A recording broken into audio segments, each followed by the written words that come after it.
About that, Ria. Oh, exhilarating. I think what I love to see, especially at a World Cup, is the emotions of the fans.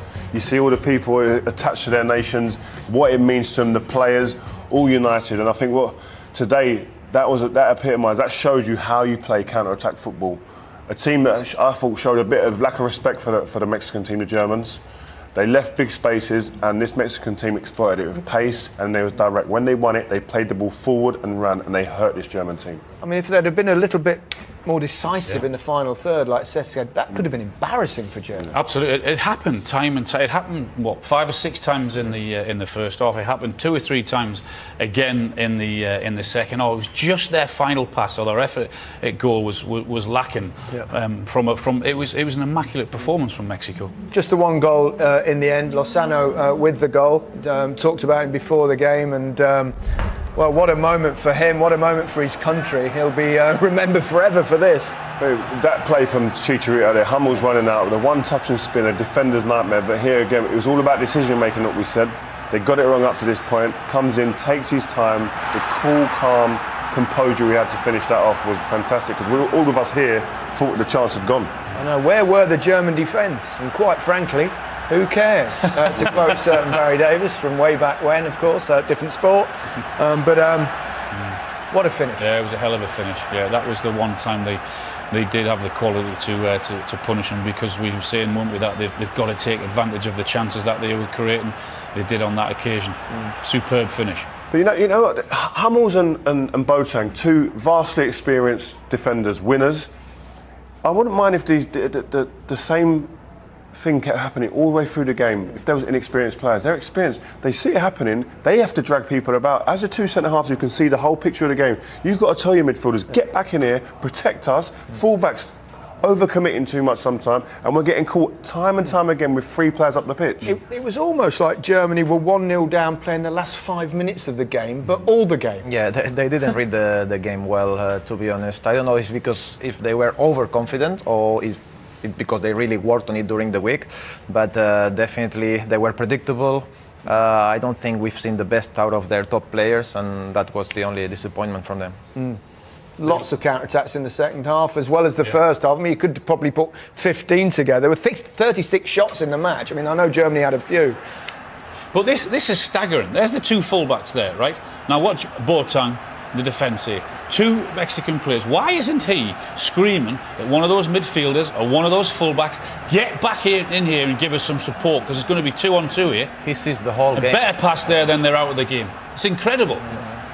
He sees the whole picture, Boateng. He needs to say something. If he's not covering himself, which he should do because he sees that there's no one else, he has to be calling someone. Where are they? Where are the fullbacks here? I suppose we don't know. Maybe they were just ignoring him and he was shouting. But to the naked eye, you'd go mad. Yeah, but to the naked eye, people think about defending is just tackling, heading, physical stuff. Yeah. A huge part of this game is communication, talking, telling people where to be on the pitch to make your job easier. They were left isolated, they were left open, 1v1, 2v3 half the time. Rio, these are World Cup winners. Yeah, they are. But you need a voice, you need to communicate. Hernandez had an in and out afternoon. He was obviously involved in the goal. He did some great counter-attacks, but once or twice he could have done better. But should he have had a penalty? Do you think it perhaps a penalty? Well, if that's me, then I'm shouting for a penalty here. But it's not clear and obvious, is it? There was discussions in here to say yes, it was, no, it wasn't. But if that's me going through, then I'm looking for a penalty there. Yeah. I think every part of Chicharito's game, other than that final part, which was just scoring the goal, was normally the other way around. Yeah, was near on perfect today. His hold-up play, he tore the 2 centre-halves to shreds throughout the whole game. Yeah. You wouldn't have argued if he'd have given a penalty there, but it's probably not clear and obvious enough to turn around and use VAR. So that's correct. Yeah. Stick with the referee's decision on that particular. The closest Germany went was right near the end, wasn't it? That incredible strike from Brandt. We thought it was in, didn't we? I was off our chairs screaming. It was a fantastic strike. The technique. I mean, these guys will tell you a bit more about the technique because they're used to it. Yeah, it was a hell of a strike. Didn't offer too much second half, but when he came on, this is probably the closest they got to it second half. In off the post, what a strike. Does this angle here show you better? Look, the technique to keep this down and the power he generates is phenomenal. Bang. have that. We've seen some great strikes against Spain, Nacho, Isco, now this one. Yeah. Lots of effort. They had one or two other chances. Werner had probably the best chance. And Kimmich with an overhead kick, I recall. Mm-hmm. Yeah, they had a few half chances, but nothing that suggests, listen, but they didn't do enough. And that's not normally what you see from this German team. And it begs the question, Sane, he'd be watching this thinking, I reckon I could have done something. He'd have given something different, a bit of pace. They look leggy today, this German team. They look laboured in all areas of the park. Someone like Sane, I know it's with hindsight, but he has that genuine pace that will scare defenders in situations like this. They didn't, despite having possession, despite pushing more forward in the second half, they didn't really trouble the goalkeeper Choa anywhere near enough.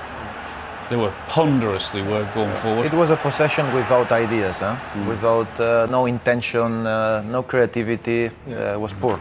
Yeah, there's quite a few examples of relatively poor German play, and I've done this job for many years, and I very seldom say that. And poor decision making, Gary. And you wonder why they didn't create many chances. That's why that ball should go in there, right? If it doesn't go in there, then you come back out and you try to go out the other side.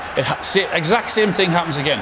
Why is it not going in there, or why is it not going down to the right hand side? And then it's whipped into the middle. And by the time they decide to do it, it's too late.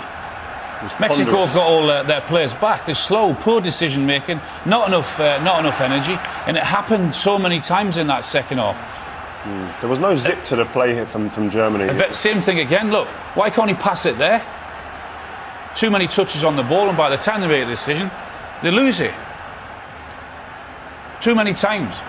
And Tony Kroos, who we mentioned before the game, who's the engine in the middle of the park, when he did have time to play on the rare occasion, he did that.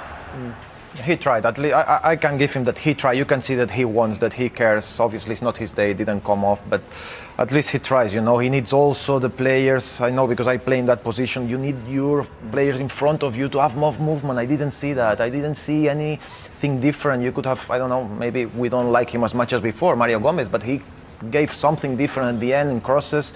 I don't know. There's only one team in World Cup history, isn't there, to lose their first game in the World Cup and go on to win it, which is Spain in 2010. You remember that, Sis? I do, and it's difficult times. Exactly. The way from the hotel to the stadium, that second game against Chile, I've never, I don't know how to explain it, but the silence in that bus was like close to scary. So what did you do to get it back then? What did you do to get momentum back? No, I know, but there must have been some huge things said in the dressing room. There was. What difference did you do? Because on that performance, they are miles away of Germany, aren't they? Yeah, they were miles away. But you just need to keep going on what you're doing. Obviously, not what you're doing today, but what they've been doing before. I mean, they have talent. I mean, they have to show up. Everyone can have a bad day, Ria. Yeah, and that's very true. And I think that there's going to have to be an element of bravery in this squad now to be willing to take the ball and to really take the tactics that they've had implemented before this into their next game.